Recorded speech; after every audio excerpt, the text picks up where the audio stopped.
Oh, but the Phillies still have to pay me. The 76ers still have to pay me $20 million. Oh, Simone Biles. Oh, this is too much pressure. You guys don't know how much pressure there is. I know. I'm sure there's a lot of pressure from everybody. Oh, Naomi Osaka, somebody said, you suck. Can I get the mic and say something? I thought that was very weird to have something like that happen. How do you handle, everything that these kids are going through, and now they're becoming adults, with social media, with all of that, yet you said Dr. Lohr, however you pronounce his name, he wrote those engagement, something about engagement, full engagement. Everything's about mental toughness. Everything's about emotional toughness. Everything's about that. Everything. How do you manage what these kids and athletes are saying nowadays? It's too much anxiety for me to play sports. How do you manage that? Yeah, well, first off, one of the things I try to teach everybody, having the ability to forget is more important than remember. Probably not just sports, but life. Yeah. I mean, some people are still mad about stuff 20 years later, and that's a skill. You got to have the ability to flip things in your mind and take a negative and turn it into a positive. And it's hard because everything's black and white. Like you said with social media, everybody is more sensitive to all this stuff. But at the end of the day, with Simmons and Biles and Naomi, since I don't really know them and how they're wired, I'm just looking from the outside. It's ironic because it's easy maybe to take that approach because they're still all making a lot of money.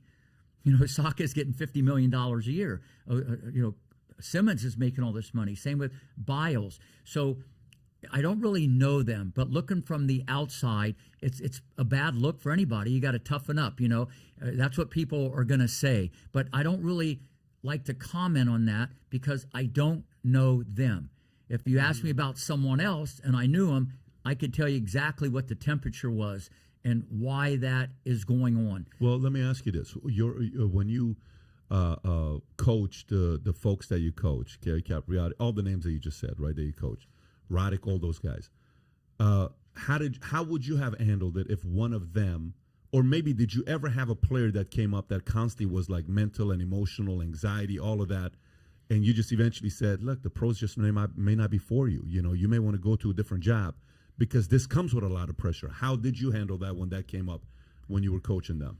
Well, that does come up in the juniors because people get nervous. I've never had anybody like at the mountaintop say that like some of these people that you've discussed. I mean, that's a whole different deal when they've had all that success and money and they've went through the process and they've learned how to win and lose and they've won grand slams. It's a little different, but we don't know what's going on in their personal life. There could be just a lot of other stuff that's going on. So once again, I would talk to them, okay, that this comes with the territory. If you want to be great, this is what it's all about. Having the ability to forget. It's a skill. Okay, if you're going to react to everything, you might nibble near the top, but you ain't going to stay there because greatness can stay there because they're consistent mentally. So unless I knew exactly, a perfect example is Roddick. He was so mentally strong. I knew his forehand was going to be nuclear and the serve that I helped him achieve was going to be supersonic, but he was just a dog.